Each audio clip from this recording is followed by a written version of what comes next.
What's up, guys? Iceman here. Welcome to Meditations. So there's been a lot of talk, huh?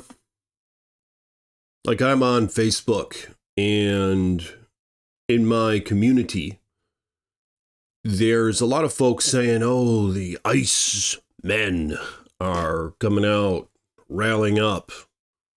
Bunch of folks, right? I mean,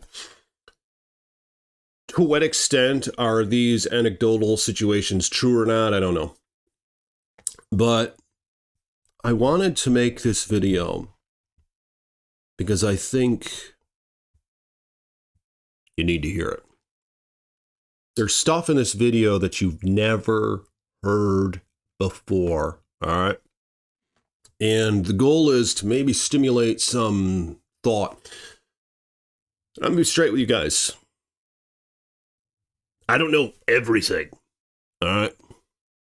I know a lot, but I don't know everything. So that's where you come in. And let me know in the comments your thoughts on all this bullshit. So, years ago, when I was a younger man, I think I was a bit more tolerant or whatever of just everything. I was like, oh, yeah, who cares? People do what they want, laws, whatever. How does it affect me?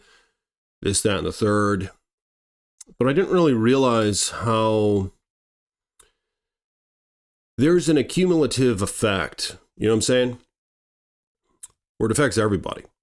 So I start to realize, it's actually nice living in a relatively prosperous and safe civilization. There's a lot of benefits in that.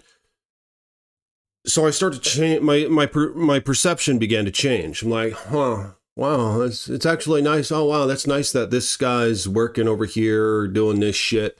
This semi-truck driver is driving here, delivering all this bullshit, so I can keep just enjoying my life. Oh, these engineers are making all this bullshit.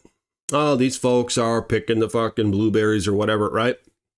It's like, it's actually nice living in a prosperous civilization that to some extent is based off of merit and what you put into it, but one that also has some social safety nets that are there for maybe the people who really need it, right?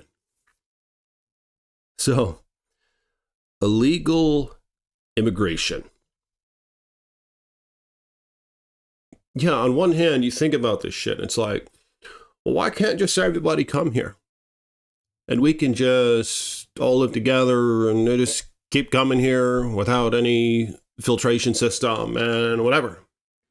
I didn't really realize how much of an effect that has on the purchasing power of our dollar, for example, and how that has an effect on whether or not people are going to want to keep coming here. Because according to my research thus far, if something like this were to just go on, it would turn into basically the nations they came from, right? To where then you're going to have people trying to get the hell out of here and go somewhere that's better than here. I mean, I don't know if there will be a place better than here. I guess there will be if this nation continues to get utilized as this sort of bastion of whoever the fuck wants to come here can come here with no filtration system.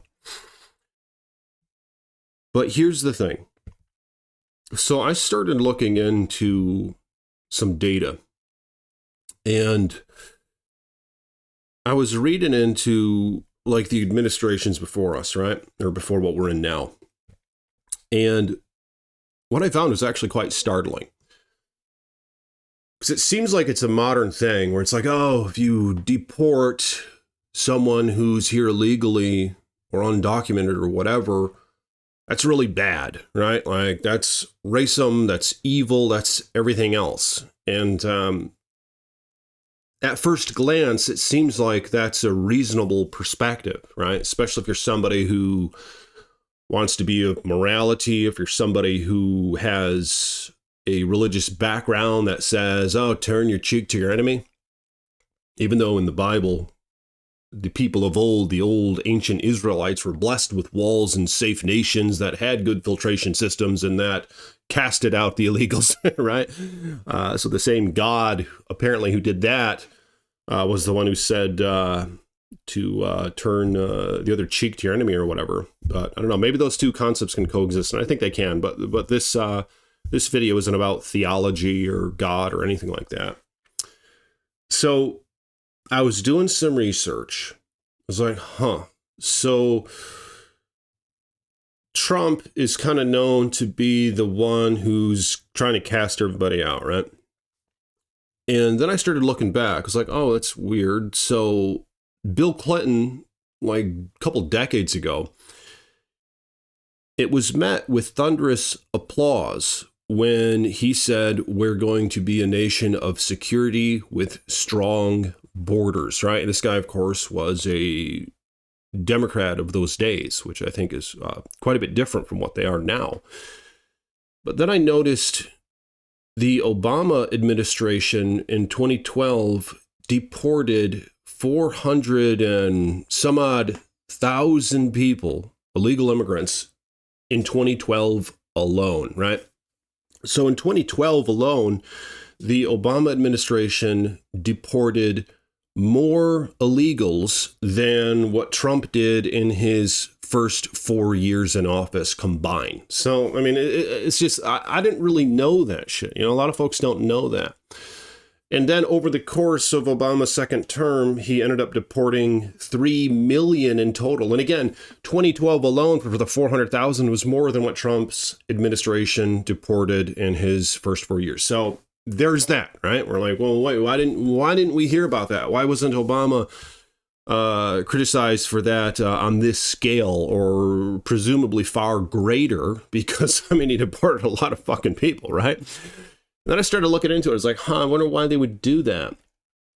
And because a lot of folks say, well, they're the ones doing the agriculture and all that. If we didn't have them, the whole thing would cave in or whatever. Well, I think there's a couple counters against that. For one, if we didn't have them, but there were less people here, we need less food, right? So there is that. And those jobs can be filled. Another thing is that, God damn, this is the problem with doing this without a script. But that's why I'm doing this, so we can have a sort of reciprocal conversation here, right? So obviously there's other people who could fill the damn jobs. There's going to be less people here, so we wouldn't need as much fucking food. And there was another important point, but I'm going to move past it. So I found out that the reason the Obama administration did that was because, in general, and this is another thing that a lot of folks don't know, in general, illegal immigrants, they cause what's called a net fiscal drain. So if you're in business or whatever, or finance, you might know what that means. But if you're not, that means that they tax the system more than what they put into it. You know what I'm saying? Because our system, there's a lot of shit, invested in our nation or economy or civilization, right? The roads, the police, the fire department, all this other shit. And the problem is, on average, illegals, now this is completely aside from whether or not they commit more crimes or whatever, right? That seems to be the talking point about the media. They're like, oh, they don't commit more crimes. And I don't know, maybe they do, but it doesn't even fucking matter. Because the point is, the reason the Obama administration deported all these folks was not only because of their acts of crime, but also, oh yeah, that's another point about the hiring them, is it's illegal to fucking do it. You know, so are there really that many illegals working in agriculture? I mean, it's illegal to fucking do it. And this is the reason, because they're adding to the national debt. All right. On average, they tax the system far more than what they put into it. So that's a bit of a problem. And I'll tell you why.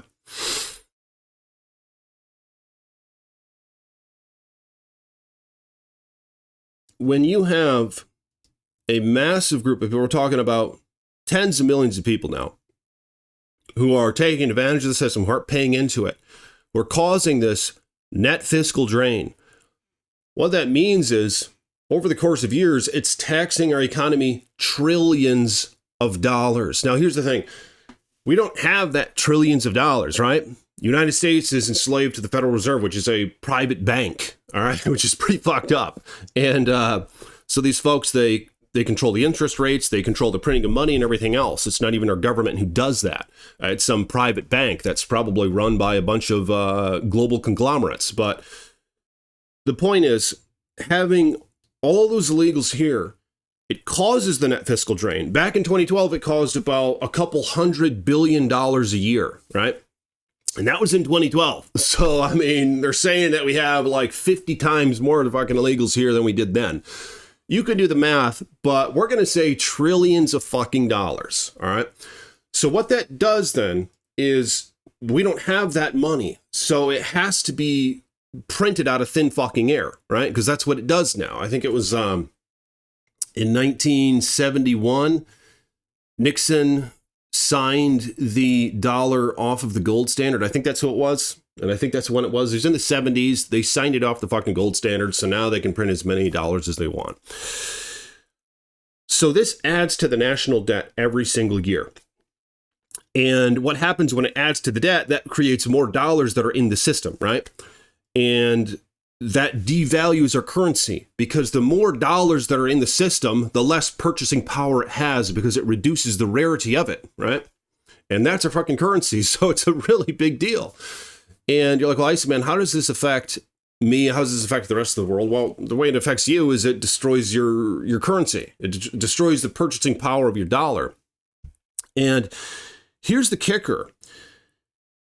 The rest of the world, right? All these central banks, all that bullshit. The dollar is the world reserve currency. You look that shit up. So they all base it off the dollar. And the more that we print the shit out of it, and one of which of the reasons we do it is because of all the illegals here again, because they're causing that net fiscal drain that's accumulating trillions and trillions of dollars, probably at a yearly basis at this point. The rest of the world sees this happening, right? And they're making all of our shit because of our politicians. They signed out all the manufacturing to other foreign entities. So now 90% of our manufacturing has been gone since the early 90s. With NAFTA, with China joining the WTO and all that bullshit. Yeah, we get to compete with communists now. So we can play football with them. It's just our arms are going to be tied behind our fucking backs and they're going to have full reign, you know? Let's just see how that goes. Forced labor versus a bunch of social regulations and environmental regulations and everything else. That's another thing that's destroying the fucking dollar. But when the dollar is the world reserve currency and the rest of the world seeing all this shit happen, what do you think they're going to do? Well, they're going to do exactly what they're doing right now. They're like, oh, okay. So the United States is doing all this shit, they're letting all these illegals in, they're just whatever, and they're destroying the fucking currency that we get to base our currency off of. They're like, huh, and we keep making them all their shit and sending it over to them. They're like, huh, maybe we should just stop accepting the fucking dollar. You know, maybe we should kick it out of our economy and send it back to the United States. And obviously something like that's going to cause hyperinflation, greater than what the world's ever seen, or the United States has ever seen in particular. If they send those trillions and trillions of dollars back, they're saying, we don't want the dollars anymore, we're sending it back to them. And obviously then they're going to be in a position where we're not going to want to make the shit either, because what we get paid for the shit that we make them is dollars, and we don't want the dollars. So the United States is going to be fucked. And that's what they're doing. These other countries are making what's called the BRICS currency. You guys look into that if you want. It's Brazil, Russia, India, China, and South Africa, and a bunch of other fucking nations. So they're working on this BRICS currency. I think they're going to try to back that by gold or something. But what that's going to do is it's going to destroy the fucking dollar. And it's going to send trillions and trillions of dollars back to the U.S. economy, which again is going to cause hyperinflation. It's going to cause all sorts of chaos. And our nice, comfortable civilization that we're living in right now is going to turn to shit real fucking quick if something like that happens. All right. Now, why is the media talking about this? You know, why is the media just saying, hey, Orange Man bad? Why is the media just saying all the tariffs and all that shit are just bad? And illegal immigration good. Why are they saying all that? Well, here's why. It's because the fucking media is owned by the 6 entities that rule the fucking world. If you can even Google this. You can say, who owns all the media? How many parent companies own the vast majority of the media in the United States? And you'll find that it's only, it's 6 corporations like Viacom, Comcast, Disney, Time Warner, all this other bullshit. There's just 6 of them, man. And they own all that shit. And I'm talking about both sides of the media, basically. They own the Fox News, they own the CNN, they own the MSNBC, they own that woke bullshit NPR. But that bullshit NPR is also finding about a bunch of neckbeards, some by Warren Buffett, George Soros, Walmart, all these big global conglomerates who don't give a fuck about the US dollar. In fact, they benefit on destroying it because all of their equities are over the, they're not here in this nation, in the United States. So this is going to happen, unfortunately. And that is what's happening right now. So you can evaluate this to your own accord. Is it a good idea to just keep all the illegals here and let this shit continue and destroy our fucking dollar? And then they're just going to want to leave. Everybody's going to want to fucking leave. I mean, it's going to cause chaos. It's going to cause scarcity. It's going to cause starvation. It's going to cause war. It's going to cause civil war. It's going to cause just fucking, what's that movie called? I have it back here. That Max Fury bullshit. It's going to cause that. Mad Max bullshit. So you got to evaluate all that stuff. A lot of people don't know that some of those data points, and it's something to really consider. And I guess you could say, well, if you do kick them all out of here, send them back to where they came from, the ones here illegally, then if you become a self-sustainable country, if you do bring back manufacturing, bring power back to your assets, which is really what has to happen here. That's the only way you can save the fucking dollar, is you got to bring power back to your assets and have the rest of the world trust your dollar, so that they don't kick it out of their economy and send them all back here when we're fucked because we don't have any manufacturing here. And nobody's going to give a shit about our dollar. So you got to evaluate that shit. But if you do bring power back to the dollar, you potentially filter out the system like what I'm talking about here, have legal immigration, obviously, which seems to me that that's something that you need, right? I mean, a lot of folks aren't even having babies anymore, so you got to have somebody fucking do it. You know what I mean?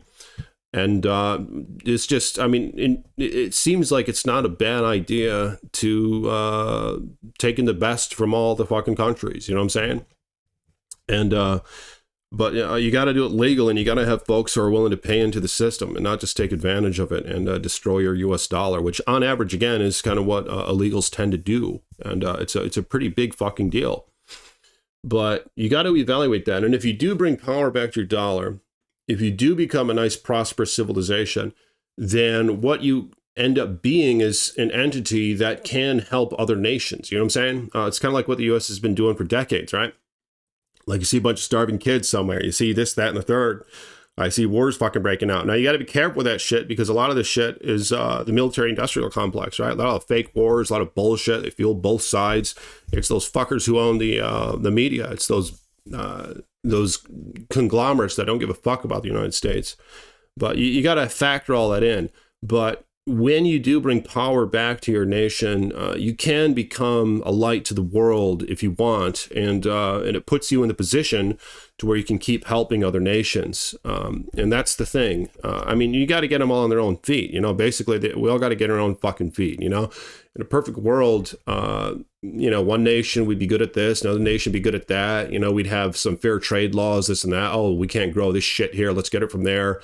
We got a lot of fucking oil here. Let's send some over there. In a perfect world, that's how it would look, to my understanding.